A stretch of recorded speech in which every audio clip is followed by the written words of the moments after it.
Hi friends, this is Gena Caruthers with Following Titus 2, Women Teaching Women. Thank you for joining me for today's Heart Thought Devotion. Are you carrying a heavy load? You know, as women, I think most all of us carry a heavy load.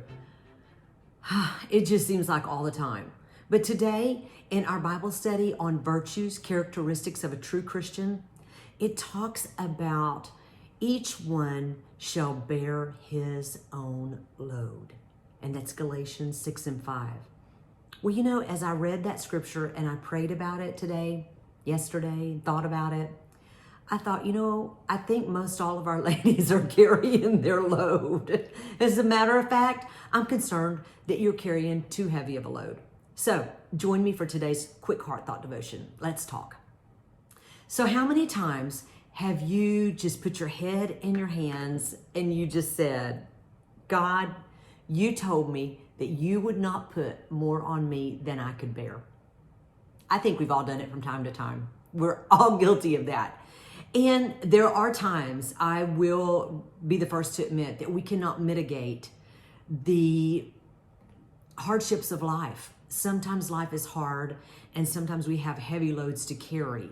But we know that His Word also tells us that His grace is sufficient to guide us and help us through those difficult times.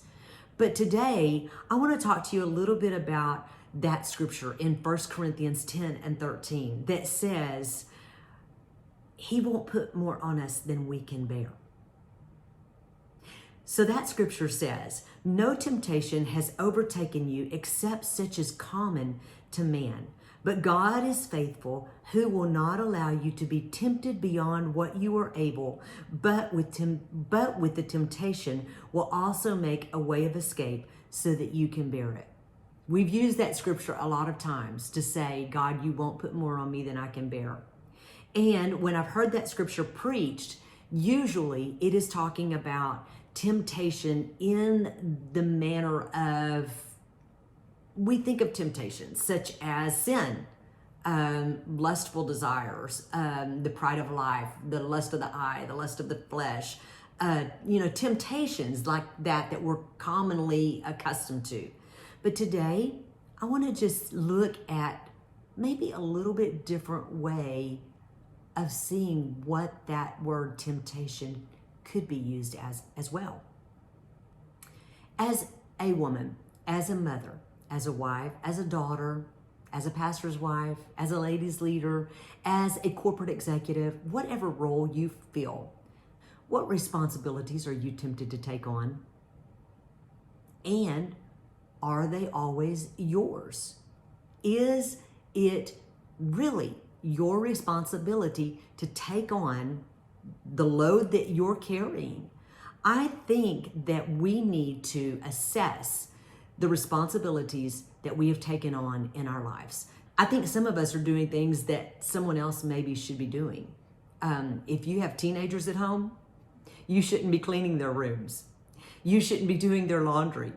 What assignments have you taken on as that Sunday school teacher? Are you doing things that the kids could be doing for themselves, like picking up that room when they leave? What responsibilities are you taking on that you shouldn't be doing? And I think it's really a good time to assess, is this my responsibility to take on? Because so many of us, I feel, are carrying a heavy burden and a heavy load that we don't need to carry. So today I want to encourage you, give it back. Give it back to its rightful owner. Give it back to who it belongs to, and lighten your load. Galatians 6 and 5 in our Bible study today tells us, for each one shall carry his own load. Is it your load to carry? Assess it. Look at it. And if it's not, give it back to its rightful owner, because you shouldn't be carrying it. I hope you have a great day. And until we meet again, God bless you. Be safe. And hey, stay warm. I hear those of you in the Northeast are getting a huge cold front. Hope you stay warm and cozy. God bless you. Bye.